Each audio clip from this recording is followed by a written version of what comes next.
Don't place your AirPods under running water. These are the new AirPods Pro 3, and I've been putting them through their paces over the last little while, running and cycling and more running, swimming and, yes, swimming. You thought I wasn't going to swim with these things? They're now waterproof to IP57, which does imply they are waterproof for swimming, even if Apple tells you not to, but that's the way we do things around here.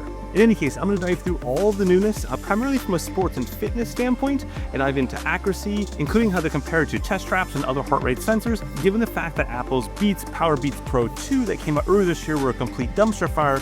I wanted to see if these things were finally accurate. So let's just simply dive into it, starting off with all the basics that you need to know on the kind of non-fitness side first. I want to quickly get into the fitness side. Right there, that's all the newness. If you were to compare them side by side with something like the AirPods Pro 2, they look virtually identical from the outside. The singular difference is this little black dot that you see right there. That is the infrared heart rate sensor. That's the one that's going to measure your heart rate 250 times per second and try to get it accurate using an algorithm. From the outside, again, they look virtually identical. But there are some notable differences in the battery department. You're going to see those battery gains on the bottom there, going from 6 to 8 hours in ANC mode. ANC is simply active noise cancellation. You're also seeing increases in transparency mode from 6 to 10 hours. And most notably in noise cancellation, they're saying it is 2 times better than the AirPod Pros 2. Now, the rest of the differences that you see right there are relatively minor to like your day-to-day life. Probably the most notable one is they changed the design and also added the foam ear tips. So those two things will help it stay in your ear better, which is why I got pull off of swimming that I'll talk about in just a second there, because it's simply staying in your ear better. Likewise, they've added an extra small ear tip option, bringing up to 5 ear tips that are included. So extra small, medium, and large. The medium, as you see in this unboxing shot right there, is the one that's actually on the AirPods to begin with out of the box, and you can change it to what you want. But I think probably one of the most important features on this is, of course, the addition of the heart rate sensing. And I mentioned earlier on, this can use that little black panel that you see on the side there, and below that is 2 infrared heart rate sensors. That is different than the PowerBeats Pro 2 that had green optical heart rate sensors, very similar to what you would find in an Apple Watch or any other watch in the market for that matter. And so a very different technology there. And it's more important because there is a long line of companies that have tried to do heart rate sensing in the ear, and every single one of them sucks. I've tested them all. You can find videos on the channel somewhere here, and all of them are inaccurate, including Apple's past attempt. So I'm going to dive into that accuracy in just a second. As such, if you're finding this video interesting and useful, just simply watch it all the way through. That's the only thing that keeps the YouTube gods happy around these parts, and we got to keep them happy. Now, beyond the heart rate sensing, they also added the ability to record that heart rate data in the Apple Fitness app. The Apple Fitness app is where you'd see your rings and all your workouts and stuff like that if you had an Apple Watch. But now you can get your workouts recorded using just a pair of AirPods. So actually, you can use any heart rate strap but the workout app to do that as well, by the way. In any case, once you pair up the AirPods to your phone, you'll get additional sport profiles in the app that you wouldn't have got previously, a whole crap ton of sport profiles. And then below every single sport profile, 3 different options. The first one is music. You can either set a given playlist, or you can do the pick for you, basically the automatic one where it pulls from Apple Music and automatically finds music that's fits that particular workout profile type. Pretty much the exact same thing we saw on WatchOS 26, launched this past summer. The next option is Workout Buddy. Also the same thing we saw on WatchOS 26 launched this past summer, except now it doesn't require an Apple Watch. You can do it on your AirPod Pro 3, which is cool. So basically, as you start a workout, it's going to give you some stats. Wait to get your Monday afternoon run started. You've already closed both your move and exercise rings today. Your 7-day training load is well above your 28-day baseline. And then in the middle of the workout, it's going to give you some stats. And then the end of the workout is going to give you some stats as well. The last option that you see there is you got to set a goal for that workout. So that can include calories, distance, or time. With all that set, then you'll just simply tap the start button, and it's going to pull in the data, your heart rate data from your headphones, and display it on the screen there. Now, the thing to keep in mind is that you can't really customize the screen at all. And when I say can't really, I mean like you cannot customize the screen. So as you can see right there, in the case of cycling, for example, I've got my distance at the top. I've got my average speed for the entire ride, including any stoppage time. Then I got my heart rate there, and then calories at the bottom, and of course the time. The same thing as well for running. You can see that here as well. And also for indoor cycling there. Again, it's all more or less the same thing. I really wish I could adjust some of this stuff, even just like the current speed, for example, to be able to see the current speed or current pace, as opposed to seeing the average. Neither are super useful for me in the case of intervals, for example, while running, or even cycling, because that includes like some slower time going up hills and stuff like that. I just want want to know what my pace is, my speed is at that one point in time. Now, of course, this will also show up in the lock screen like you see right there, so you can see my stats at the bottom there, as well as the music that's playing. And then if you were to go back into the fitness app and then swipe up, you can end the workout, you can go ahead and create a split, as well as mute the workout buddy if you're tired of hearing their positivity, I guess. I don't know. And you can check in as well as lock the controls. Again, it's very, very basic. Now, at the end of the workout, then you'll see your summary stats on the phone. So you can see here my track workout from this morning. So you got my workout stats. I can go into the workout details. I can open up a heart rate page. I can go down. I can see the map. And if you have third-party apps like Strava, etc., they can pull in this data just fine, just like any other workout you would have done on your Apple Watch. So it includes that location data there. Also worthwhile noting is that you can give it an effort rating as well. So similar to what we saw in the Apple Watch launch last year, you can give it these ratings of how hard the workout was, and then from there it'll generate training load. And you can see an example of this training load right here that's trended over time. Now this training load is a little bit different than most other companies, that you can't see an exact number. You can just see the percentage different to your baseline norm. So it's like a good introduction to training load, but if you're a serious athlete, you might find this a little bit lacking. So then, before we talk about some of the accuracy bits, let's talk about some more practical things. While cycling, first off, I would say I do not recommend cycling with in-ear earphones, headphones of any sort. Anything that blocks the outside noise, I don't recommend that out on the road. Indoors on a trainer, no problem, but not outside. But nonetheless, I went out and tested this on a relatively quiet country road, and basically the two core modes: transparency mode, so it's going to pass through the outside stuff, and active noise cancellation modes. And from a cycling standpoint, these actually end up being pretty similar, and I just mostly heard a lot of wind. Yes, I could hear the music just fine,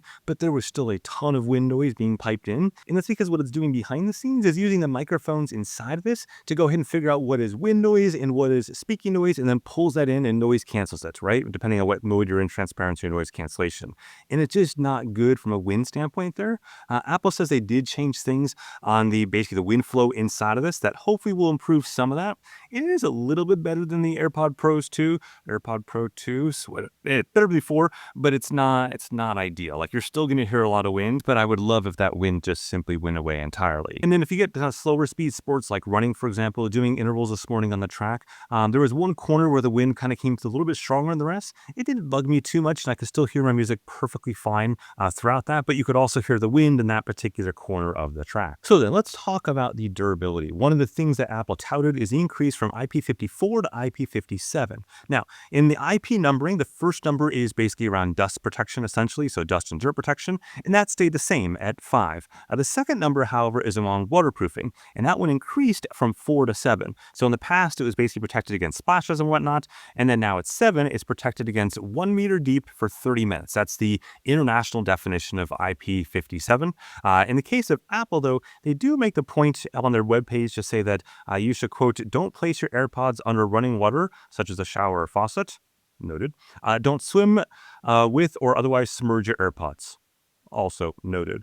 But at the same time, they tout their waterproofing rating, and they tout the fact that they had it certified under IEC standard 60529. And so I'm going to test that. So after finishing up my normal swim, I went back out again with the AirPods Pro 3. I was curious, 1, if they would stay on my ears, 2, if the units would die afterwards, and 3, if the music would work at all. And I say all because I actually had my basically swim buoy with me. It's something that open water swimmers use so that boats can see them and whatnot. It basically just floats on the surface right behind you. And some headphones and some devices actually work with that connection there, because it's just, as you tilt your head up, just enough to make that work. In the case of the AirPods, that didn't work at all. Doesn't surprise me. There is no storage on these. There's no offline music capability, but I was curious if that part would work. It didn't work. The music stopped basically as soon as I went in the water. To be fair, though, that could also simply be that basically it's pretending there's a touch control to pause it, and that might be pausing the music. But either way, that portion didn't work. The next piece then is, would it fall out of my ears? And this is the piece my wife was like 100% convinced it was going to go down to the bottom of the ocean and yet be another thing I lost this past summer in that bay. I'm going to go ahead and recommend not doing this and not trying this at home. They're going to fall out immediately. Right now? As soon as you get under the water and that pressure is released, they're floating out. And then you would find, we easily could have done this in the pool, and then you could have found them at the bottom of the pool. But lo and behold, they stayed in there. In fact, they were super secure in there. Again, there's no point in swimming with these because you can't listen to music or anything like that, but Anyways, that's besides the point, obviously. I also swam a little bit and went under a little bit as well, and no problems at all. They stayed right there. And now, of course, afterwards, I did exactly what Apple said, which is to don't place your AirPods under running water. Look, if there's anything I know about devices in salt water, it's that you should always rinse them afterwards in fresh water, despite what anyone might say. So in this case, I rinsed them off in fresh water, let them dry for I think about an hour or so, and they were good to go. Got no problems at all. Which again makes sense. That's the rating they've specified, the rating they've tested it to, and so it stands to reason it'll work just fine there. At the same time, they don't really want you doing that because long term, who knows. Now, one final thing I want to mention here is the fact that the AirPods Pro 3 do not broadcast a clean Bluetooth heart rate signal to other devices or other platforms, etc. That's something the PowerBeats 2 Pro did actually do, but not these ones here. And it's really bizarre to me. For example, if you have a Peloton bike, you cannot go ahead and connect your heart rate from the AirPod Pro 3s down to the Peloton bike. It just won't even see these headphones at all, but it would see the PowerBeats Pro 2, which is again a weird sort of thing. So to be super clear, you cannot pair the heart rate on this to a piece of gym equipment. It does not see it, does not broadcast it, etc. So instead, let's talk about something else better: accuracy. I was expecting this to be a complete dumpster fire like the PowerBeats were earlier this year, but as you're about to see, this is astonishing. So let's start off with something basic here: indoor trainer ride. That's the easiest because, well, one, nothing's really moving, right? Your head's staying still. You might be moving down below, but this acts as like almost a gimbal up there and everything's really easy. And as you can see from the heart rate there, it's spot on across the board, like zero problems there at all. So let's step it up a notch and go out for an easy, steady state run. So just super smooth, super steady state, no intervals, nothing crazy, no hard sprints. And again, it is absolutely spot on. Now, what's notable is that in this case, I have separate phones recording the AirPods versus my Apple Watch, etc. So they are definitely separate phones, separate accounts, all that kind of stuff, recording all this data. Now, from there, I went outdoor cycling. Now, cycling tends to be very, very challenging for wrist-based devices, especially because of the vibrations of the handlebars like this on the road, and the fact that this is usually flexed. So in there, it's flexed, and so therefore it's harder to read. And still, this did very, very good. It did have like a couple quibbles during some sprint efforts that I did, where oddly enough, it got the like going up part, but as you can see there, it struggled on the steady state portion of the sprint, which was odd to me. I don't usually see that. Usually I see it struggle as it goes up, but in any case, it did struggle in those in outdoor cycling.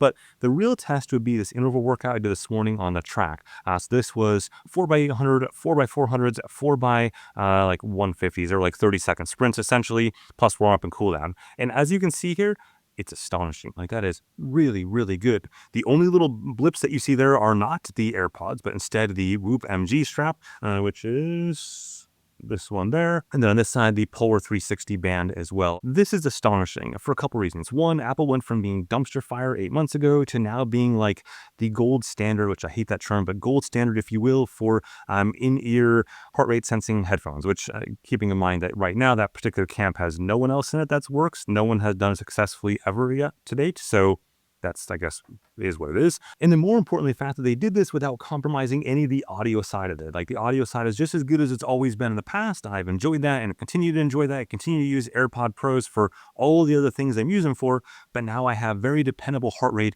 for the vast majority of my scenarios. I probably wouldn't use it for outdoor road riding, but I wouldn't use it anyways because of the lack of awareness what's going on around me and stuff like that. But for indoor riding and for running and stuff like that, it was spot on. In any case, a complete look at the AirPods Pro 3.